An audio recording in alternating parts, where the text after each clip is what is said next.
je vais représenter l'équation algébrique à l'aide du concret.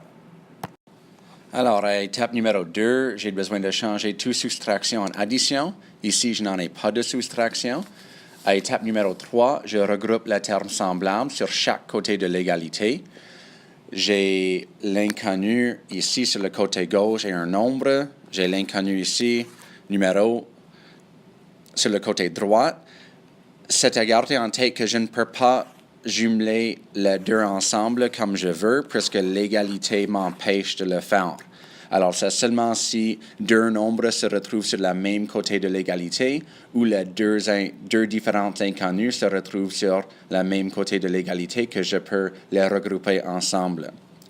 Puisque je ne peux pas regrouper rien ensemble, je saute à étape 4 qui est de créer des paires nulles pour isoler notre variable et avoir notre nombre sur le côté opposé. Quand nous avons une équation comme ceci où nous avons plus qu'un inconnu qui est là, je suggère toujours de simplifier l'inconnu en premier avant les nombres et aussi qu'on veut s'en débarrasser de l'inconnu qui est la plus petite. Alors, dans ce cas ici, 2x est plus petit que 4x, alors je veux créer des paires nulles pour m'en débarrasser de 2x qui est juste là. Je fais ceci pour m'assurer que je ne vais pas avoir des inconnus qui vont devenir négatifs.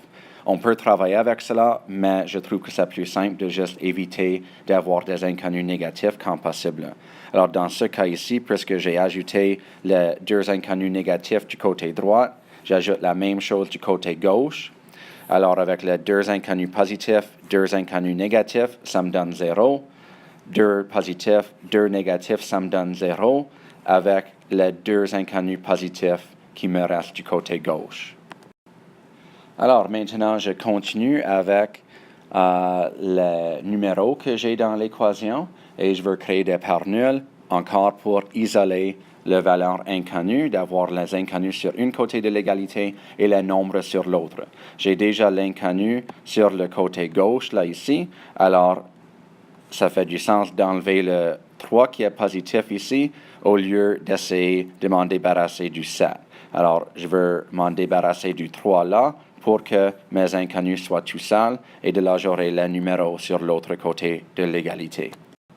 Alors, j'ai ajouté le négatif 3 du côté gauche pour être capable de biffer le positif 3 et le négatif 3 qui me donne 0.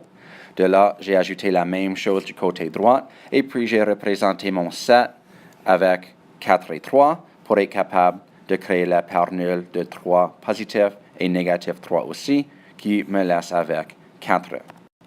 Alors ici, j'ai 2x qui est égal à 4, mais je ne veux pas savoir la valeur de 2x, je veux savoir la valeur de 1x. Alors, je dois diviser mon 4 dans deux parties égaux pour trouver la valeur de 1x. Alors ici, j'ai divisé 4 en deux parties pour que j'ai une valeur de x qui est égale à 2. Avec cela, je veux vérifier ma réponse. Alors, je vais recopier l'équation et en place du x, je vais mettre la valeur de 2 pour vérifier, pour voir si j'ai la bonne réponse. Alors, ici, j'ai 4 fois 2, qui me donne 8, plus 3. Ici, j'ai 2 fois 2, qui me donne 4, plus 7. 8 plus 3 est 11, et puis 4 plus 7 est 11. Puisque chaque côté de l'égalité est pareil, je sais que j'ai trouvé la bonne valeur de x en utilisant la vérification à la fin.